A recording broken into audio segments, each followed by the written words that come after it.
morning. We've got Isaac here with his gorgeous little boy Bobby, who's come to check out the horse box. Obviously not Bobby, Isaac was checking it out, and they're just now saying hello to Nero before he heads off tomorrow morning. But Isaac's had a look at it, he knows what needs to be fixed. With any luck it will get done today, but it is safe to be driven. So thanks Isaac for coming in this morning. No problem. Bobby, what do you think of Nero? No, quiet. Not quite sure. No. Was he trying to nibble your fingers? Shy. Yeah, you're camera shy, that's fine. Nero's been pretty excitable in the stable, which is a sign of what's to come with his box rest. Kicking the door lots, just wanting to be out. So as it's his last day of freedom today, he's come to join Mabel in the little turnout here. Mabel loves the boys and she won't stand any nonsense from him. We have on the stable something called a quit kick, which the idea of that is if they kick it, it squirts water to tell them that they shouldn't do it. Now, the majority of horses respect that and it stops them from doing it, but of course Nero doesn't respect it that much. Oh, Mabel, you like Hidda, eh? But that's good that he's being submissive to Mabel. They do know which ones are the boss and who they can take liberties with and who they can't. There's no food on there, sweetheart. There's food over here. Nero. It's in the hay bar. A little bit of bad news this morning. That's our delivery company Pioneer who bring us the horse carrots. And they're fresh out of stock, but hoping to get some in next week. So I'm going to have to break the news to all the boys and girls. Leave me alone. I caught a lurgy on the plane. I am not functioning today, so do not come at me for this. Yeah, but you're taking Chris's tea bag out of his cup with your fingers. Yeah, the corner was sticking out. There's nothing hygienic about that. I did not make contact with the tea. Oh my life. Right, are you going to tell Chris that you've done that to his cup of tea? No, it's unnecessary. Plus the water's that hot that it's going to kill any bacteria anyway. You know. Whole foot, it just goes under the shoe. Okay. It has a ridge around it. So why would we put that on her when we're driving Well, just her? absorb the concussion off the road. Oh, okay. You know, especially after she's had a cracked pedal bone. Right, okay. But you don't think having a pad on now to protect her if she's walking on stones? No, put a full pad in now, you'll end up with really soggy soles under there. Yeah, no, actually, really. that's exactly what Sam They're said as well. soft enough. Yeah. Her feet are quite good, really, bar that hole where she had the abscess. Yeah. Tomorrow, I think you need lessons from Chris on dog training. Woody's up the top there. Woody, come. No, he's coming. He's coming now. That's only because he thinks you've got a treat. He's got his feet tied up. He's going rock climbing. Tamara, don't climb up there. I'm just going to release him. Come here, Tom.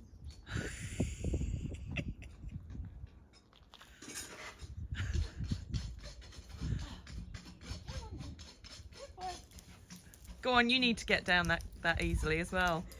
Don't, I'm going to fall on my backside. No, you're not. It's very slippery.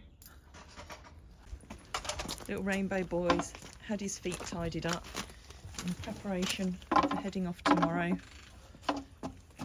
Has he got good feet, Chris? Sorry? Has Nero got good feet? Yeah, no, they're fine. Absolutely solid. Yeah, he was good as well. There you go. You've got good feet, but just not a good hock. No. But hopefully we'll have that fixed on Thursday. Teddy Bear's just having a little bit of a clean up before tomorrow. And Uncle Hidda is here supervising. On your floppy do. And then you've got Niki who's having a leg wash. She's got her shoes back on, but we think that she's just pulled something this morning, so she's going to have a couple more days of rest before she goes back out. And then Lisa's got Nero in from the turnout with Mabel, and he's going to have a little bit of a clean up before tomorrow as well.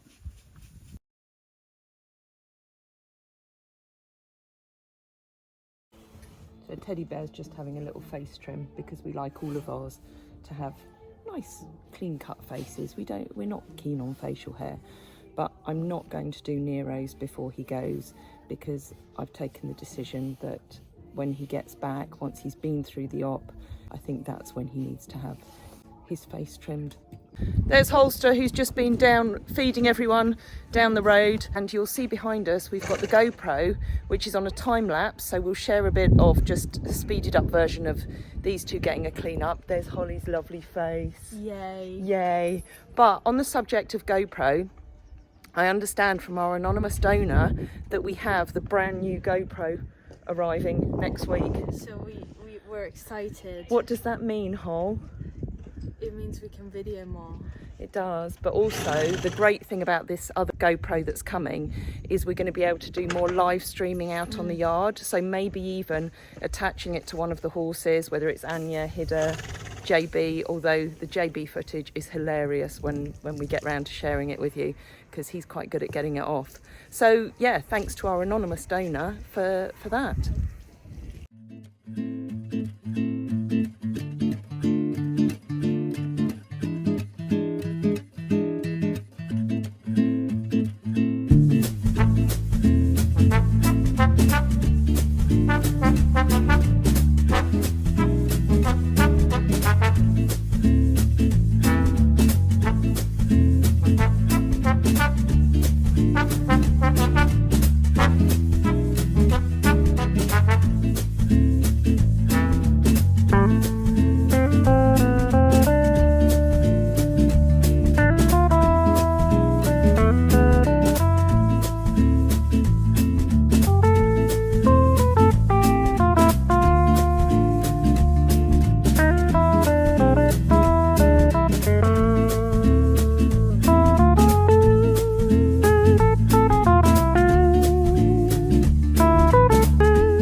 Got a little chilly towards the end of his wash session.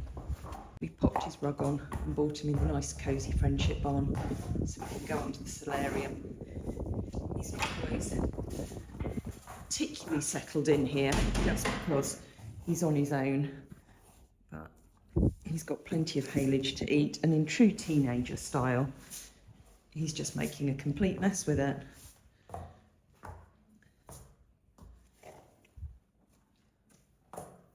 But yeah, it's quite interesting because he can't see anybody else outside, and he's settled quite well, which is a good sign.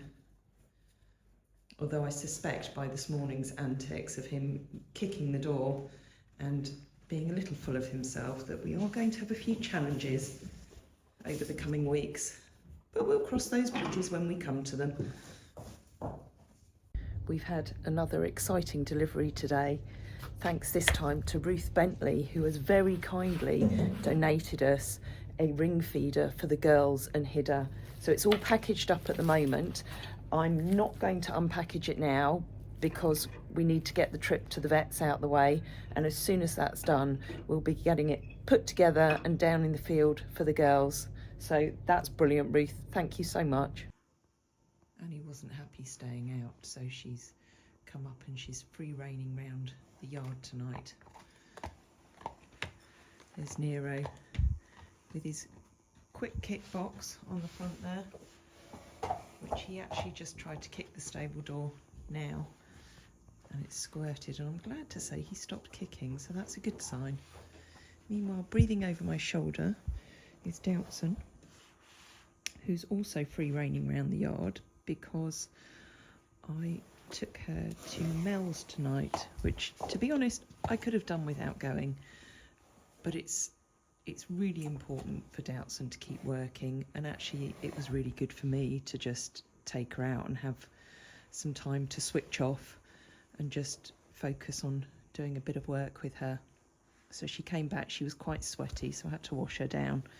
So she's been out here with Annie, just cooling off, and she's now got her nice Friso rug back on, and she's going to amble round with Annie overnight, who's disappeared now, because Frey and I are going to be out here probably 5:30 tomorrow morning to get Nero and the teddy bear ready. And because we've got Niki News in over there, we can't leave her on her own. So what we'll do is we'll put Dow and Annie in the stables once we've taken these two out and loaded them on the lorry in the morning. It's always like musical horses round here. Teddy's just enjoying his evening meds, his paracetamol, which hopefully from tomorrow he won't have to have any more, because the vets will obviously manage his pain with the medications that they have, which probably won't involve having to dissolve 20 paracetamol tablets twice a day. But in other news today, Tamara has been speaking to a lady called Jill, who was actually the original person who gave us the idea for stable stays. She's been a great help to us over the years with lots of advice, and you may remember the extremely kind and generous donation that arrived from Tara Cone recently, and that's going to go towards building the plan for this place. Now, as is the fact with everything here, nothing's straightforward, and it's not going to be as straightforward and as simple as you would like to think. One of the interesting facts that came up was that for us to do a planning application for a big American barn and perhaps a roof over the arena, our planning application fees, I believe, will be around about £17,000. However, if we were putting up an agricultural building, then it would only be something like £180. But yeah, what can I say? You know, in England, horses aren't classed as agricultural. I'm hoping that I've perhaps misheard or misunderstood that, but that was the thing that sort of jumped out at me from the conversation with Tamara. But we're putting that on hold for now because Tamara's going away for a couple of days. Obviously, we've got the boys to sort out at the moment. So even if we can get, you know, the drawings done and all of those ideas out of my head, out of everybody else's head of what we want to create here, then, you know, that's something for another day. But yeah, it's really nice that Jill's on board with us, and also a designer called Richard, who's done an awful lot of work all around the world designing some beautiful facilities, although I might give him a few surprises because we won't want to build anything like any other equestrian centre here. It's all got to be about creating that Frisian friendship village, really, for the horses and for people. So really exciting times, and we just hope that we've got some exciting and positive news, especially for this fella. He's the one that I am most worried about. Nero, I'm hoping that it's a pretty straightforward operation for him. Yes, he's going to be quite uncomfortable for a while, but it's horrible, the unknown of what's going on with Teddy Bear's leg. But I have every faith that we're in the right place to get the right answers. Hey, mwah, you've got a very grubby nose, but you did have a nice trim today. Anyway, thank you, as always, to everybody, you know, for your comments, your likes, your subscriptions, all your donations. We have reached the main GoFundMe for these two. is I think at about 7,000 something, but we've had a couple of other donations through one of the other GoFundMes, so I'm happy that we're at the 10k that we originally set to get started with these two. So Frey and I will be on the road tomorrow, and we won't have any news tomorrow other than the fact that hopefully they've settled in well, and as soon as we hear back from the vets then we'll obviously let you know. So good night from me and good night from Teddy Bear.